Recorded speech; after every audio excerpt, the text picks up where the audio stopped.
Now, Denny Hamlin, I guess newly crowned Hornets insider for Wilson and Parcell as of today, joined Josh Parcell this morning and had this to say about his relationship with Michael Jordan and how often they speak.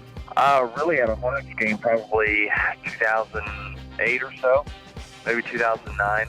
Kind of walking by there. I was heading to the halftime, behind the stands there, and actually he introduced himself to me, and we kind of exchanged numbers at that time, and you kind of kept up ever since. What should Kemba Walker do this summer? I don't know. Whatever's best for him. I mean, it's tough to say. I mean, who knows? I'm not sure the whole ins and outs of it, but certainly he's been a huge asset for the franchise. Well, you're the one close to MJ, so I feel like you should just send him a text and let him know. Yeah, maybe know a little something, but can't say anything.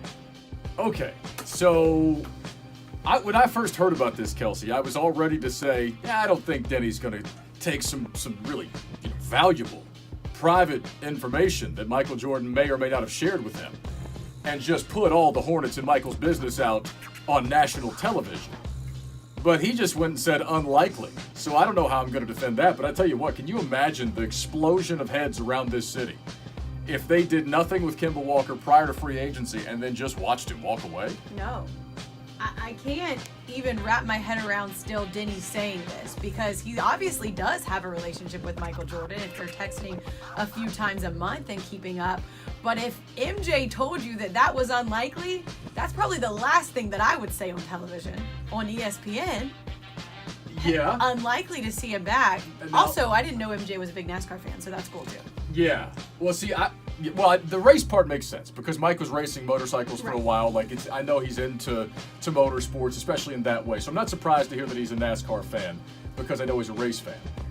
But to say unlikely, I don't know if he's tormenting people, if he's just screwing with people. He might be. He could very well be. I honestly have no idea. I've said that I don't think the right thing to do here for the Hornets is to go the Blake Griffin route, and do a sign and trade type situation, or sign him to a big deal, then trade him away.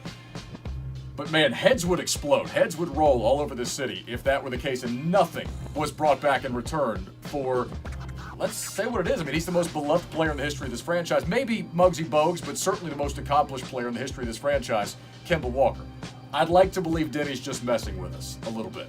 Well, and I think that after we got to the trade deadline and they didn't do anything, everybody kind of breathed a sigh of relief, like, okay, this isn't going to happen. We're good. But now it seems like as we get further and further along this season, obviously we're going to talk about it more, but it comes more into question, like, could this be real? And then you got Denny Hamlin saying, hey, you might not see him back. Get ready, Charlotte. Wow. I hope it's a joke. Don't do that. Denny, don't do that. Hornets don't do that. Denny, don't do that. Hornets don't do that. That's snap judgment.